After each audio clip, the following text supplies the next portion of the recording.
Est-ce que le classement a réellement une importance au football? Salut à tous, je m'appelle Thomas, je suis l'auteur du site gagnerauparissportif.com. Mon objectif pour toi, c'est t'aider et te montrer que c'est possible de devenir un parieur gagnant. Pour ça, je donne des conseils tous les jours et je partage mon aventure. Mon objectif à moi, c'est faire 30 000 € de bénéfices par an avec les paris sportifs. Et sur cette chaîne, je te montre comment je fais avec les stratégies que j'utilise. Je suis parti de 500 € en 2015. Aujourd'hui, j'ai multiplié par 30 ce capital. Et si tu veux suivre cette aventure, c'est très simple, il suffit de t'abonner et d'activer les notifications pour recevoir toutes les prochaines vidéos. Alors, aujourd'hui, comme je te disais, on va parler de classement au football et on va voir si ça a une réelle importance et surtout, est-ce que c'est une bonne idée de regarder les classements quand tu veux parier. En fait, ce que je voudrais te montrer aujourd'hui, c'est que le classement, ça veut tout dire et à la fois ça ne veut rien dire. En fait, il y a trop de parieurs qui accordent simplement de l'importance au classement quand ils font leur pari sur le foot et c'est une grosse erreur. Hier, par exemple, j'ai proposé un pronostic aux membres du groupe privé et tu vas voir que le classement, par exemple, dans ce cas-là, ça n'avait absolument rien à voir. Donc on va basculer sur mon écran et je vais te montrer ça. Donc on se retrouve sur mon écran ici et le match en question c'était celui que tu vois là à l'écran, c'était de la Roumanie, donc c'était les barrages en fait pour la relégation entre Scindia et Viitorul. Nous on a parié sur la victoire de Scindia dans ce match là, donc le pari est passé. Quand tu vois le scénario du match, on peut se dire qu'on a eu du bol parce qu'il y a eu beaucoup d'actions en faveur de Viitorul. Mais si on regarde le classement, et c'est surtout ça que je voudrais te montrer, c'est que avant ce match-là, Viitorul était premier avec 27 points. Et Scindia, ils étaient donc 17 points moins les 3 points de la victoire. 14e, ils étaient dernier ou avant-dernier vu le goal average. Et ça m'a pas empêché de parier sur la victoire de Scindia. Donc, évidemment, on peut se dire, celui qui regarde que les classements ici, il peut se dire, bon ben voilà, l'objectif là c'est de pas être relégué, eux ils sont premiers, ils éclatent tout le monde, apparemment, voilà, c'est une bonne idée de parier sur eux si on regarde que le classement, tu vois. Sauf que il y a des éléments à part et indépendants qui rentrent en compte. Alors évidemment ça marchera pas à tous les coups de parier sur la victoire du dernier ou de l'avant-dernier contre le premier, dans la majorité des cas c'est l'inverse qui va se passer, mais c'est pour te montrer que le classement ça n'a pas forcément le classement te donne en fait, si tu veux, ce qui s'est passé les journées précédentes, les semaines précédentes, les mois précédents, d'accord, mais chaque match est différent. Chaque match se joue dans des conditions particulières et dans le cas de ce match-là, le leader là, donc Viitorul, il leur manquait 7 joueurs. Donc c'est pas n'importe qui, enfin c'est pas des joueurs, c'était pas des remplaçants, il leur manquait des titulaires qu'ils ont remplacés par des joueurs de l'équipe B, donc des jeunes. Donc forcément, l'équipe qui était première sur les 4 premières journées ou sur les 3 premières journées, c'était pas la même que celle qui était présentée hier contre Scindia. Du coup, c'est pour ça que moi je suis rentré sur ce pari-là. Alors évidemment, il y avait une info, ça sera pas toujours le cas, mais ce que je veux te montrer, c'est que vraiment le classement, c'est pas forcément le critère numéro 1 quand tu veux faire un pari. D'ailleurs, des classements, il en existe des tonnes, comme tu peux regarder sur un site comme SoccerStat. Tu vas avoir alors, je vais prendre, je sais pas, on va prendre la Ligue 1 par exemple. Tu vas avoir le classement général, mais tu vas aussi avoir le classement sur les 8 derniers matchs, tu vas avoir le classement à domicile, le classement à l'extérieur, le classement de l'attaque, le classement de la défense, tu vas avoir, après tu peux pousser encore plus loin, tu peux avoir la défense à domicile, la défense à l'extérieur, l'attaque à domicile, l'attaque à l'extérieur, tu peux avoir la forme sur les 5 derniers et pas seulement sur les 8 derniers, enfin, tu peux avoir tout un tas de trucs, tu peux même avoir, il existe même les classements des performances d'une équipe contre le top 10 ou contre du 20e à la 20e position dans le classement, tu vois, par exemple, pour te montrer que le classement, il faut vraiment y faire attention.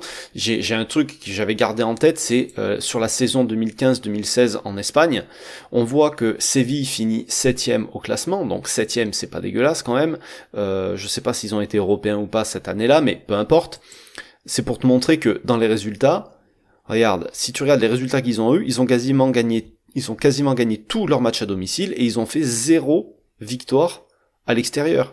Donc regardez le classement, tu te dis ok, Séville ils sont 7e, ils vont jouer contre le 18e, ils ont du coup là ils ont fait match nul, mais c'est pas pour ça qu'ils ont gagné à l'extérieur, tu vois ce que je veux dire. Donc des classements domicile extérieur, tu en as plein. Voilà, Séville à domicile ils étaient 4e, ils ont pris 43 points, et Séville à l'extérieur, ils étaient avant-derniers. Donc voilà, c'est quelque chose qu'il faut vraiment prendre en compte. En première ligue cette année, là la première ligue vient de reprendre hier, Arsenal. Arsenal à domicile, ils ont des résultats qui sont corrects, on va dire qu'ils ont perdu en gros contre le top 4, mais à l'extérieur c'est pourri. Ils ont gagné que 2 fois à l'extérieur, alors qu'une équipe qui a le budget d'Arsenal, qui a les ambitions d'Arsenal, ne peut pas se permettre de jouer comme ça. Donc si tu prends pas en compte les performances à l'extérieur d'une équipe comme ça, forcément tu vas perdre tu vas perdre des paris, tu vas y laisser du fric, d'accord? Donc là on parle que de victoire, mais il y a plein d'autres types de paris. Sur les over 2,5, l'under 2,5, tu vas trouver des classements. Sur les 2 équipes marques, tu vas trouver des classements aussi. Il y a des classements pour tout de toute façon. Dernier exemple, je sais pas, moi je prends la Ligue 1. On va voir Montpellier. Montpellier, c'est une équipe, voilà, ils sont 8e, c'est vraiment bien. Si tu regardes tous leurs points, ils sont à domicile. À l'extérieur, ça vaut pas une thune. Ok, ils ont gagné que contre les derniers, ou ils ont accroché que les derniers à l'extérieur. Donc, c'est vraiment important de faire la distinction que le classement, il n'y a pas que ça en fait, et il n'y a pas que le classement général surtout. Alors, pour aller plus loin, si tu veux, pour en revenir au match de Viitorul en Roumanie, là, ce qu'il faut comprendre, c'est que les stats qui sont affichés dans un classement, c'est des stats collectives. C'est des stats qui représentent plusieurs matchs et qui représentent toute l'équipe. Le truc, c'est que les stats collectives, elles sont faites par 11 joueurs sur le terrain, plus les remplaçants, plus tous les mecs qui peuvent d'un groupe qui peuvent faire partie de l'équation. Donc, les stats collectives, c'est un ensemble de statistiques individuelles qui sont combinées ensemble pour faire les stats collectives. Et donc, quand tu commences à réfléchir comme ça, tu te dis que toute info, n'importe quelle info que tu peux avoir, finalement, tu peux la transformer en statistique. Tu prends par exemple, pour en revenir à la première ligue, à l'exemple d'Arsenal. Hier soir, Arsenal a joué contre Manchester City. Ok, carton rouge pour David Luiz. Donc, tu peux te dire, ok, bon, David Luiz, c'est voilà, le mec, il est défenseur central, il peut avoir son importance, etc. Sauf que, tu pourrais dire que c'est une mauvaise nouvelle, sauf que, en fait, si tu suis un petit peu les résultats d'Arsenal, si tu suis l'équipe, tu sais que quand David Luiz il est sur le terrain, Arsenal ne gagne que 33% de ses matchs. Donc ça veut dire que quand il joue pas ou qu'il est pas titulaire, ils en gagnent 67%. Donc ça veut dire que le prochain match, ok, il n'y a pas David Luiz, Arsenal a plus de chances de gagner que quand il a joué. Alors là, tu me diras, sur ce match-là, il est rentré parce qu'il y a eu un blessé, et il y a 2 blessés. Le prochain match, il y aura peut-être un mauvais résultat pour Arsenal, surtout qu'il rejoue encore à l'extérieur, peut-être plutôt à cause des blessés qui sont là, plutôt qu'à cause de l'absence de celui-ci. Et donc cette statistique individuelle, forcément, elle a un impact sur les statistiques collectives de l'équipe. Tu vois ce que je veux dire? Donc c'est ça qui est important. Ce que je voudrais te dire, en fait, c'est que s'intéresser au classement, c'est bien, mais il y a plusieurs sortes de classements que tu peux utiliser.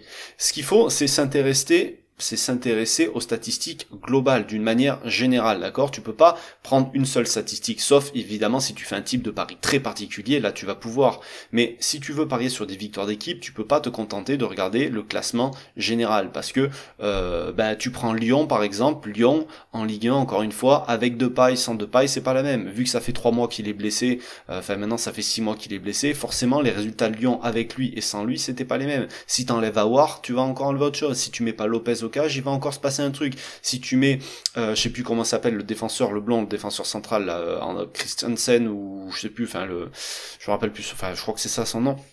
Lui, quand il joue, c'est pareil, c'est une catastrophe. Donc, voilà, il faut regarder tout ça. Il faut que tu comprennes que toute information que tu vas avoir, tu peux la transformer en statistique aussi. Et toute statistique que tu as, tu peux la traduire en français, en des mots, en une information que tu peux utiliser. Et une fois que tu arrives à faire ça dans les paris sportifs, tu vas y voir beaucoup plus clair sur beaucoup d'aspects. Ok? Donc c'est ce que je voulais te partager aujourd'hui, et aussi c'est pour ça que à l'occasion de la reprise du foot là, des championnats majeurs, Liga, Première Ligue, Serie A qui va rattaquer aussi, Bundesliga, j'ai décidé de ressortir la formation statistique facile. Pour ça, je fais une promo jusqu'à dimanche. Donc, tu as le lien qui est juste en dessous de la description. Tu peux regarder si c'est encore disponible au moment où toi tu arrives.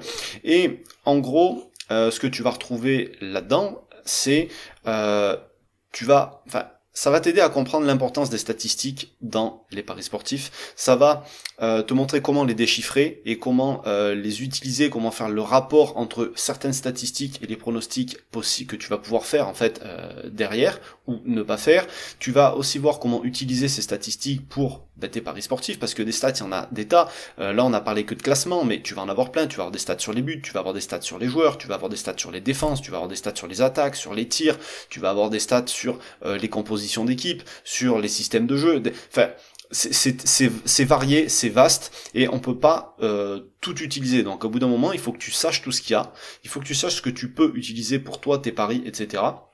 Et je te montrerai même comment tu peux fabriquer toi-même tes propres statistiques, plus d'autres bonus. De toute façon, tout est indiqué dans le lien que tu as juste en dessous de la vidéo, dans la description. Si ça t'intéresse, tu peux aller jeter un œil, sauf que pense que la promo est valable jusqu'à dimanche soir. Voilà ce que je voulais te dire aujourd'hui. On se retrouve demain. Par contre, demain, ça sera sur le blog pour un gros article que je t'ai préparé, un énorme truc. Dans lequel on va parler d'un indicateur dans le foot qui peut te faire revoir complètement différemment le foot que la manière dont tu avais vu le foot jusqu'ici.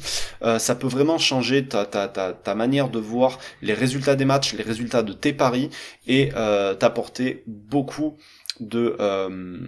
plus de sérénité dans tes futurs paris. Donc je t'en dis pas plus, je te laisse découvrir ça demain. Sur ce, je te le souhaite une bonne journée, je te souhaite plein de réussite dans tes futurs paris, je te dis à bientôt, ciao.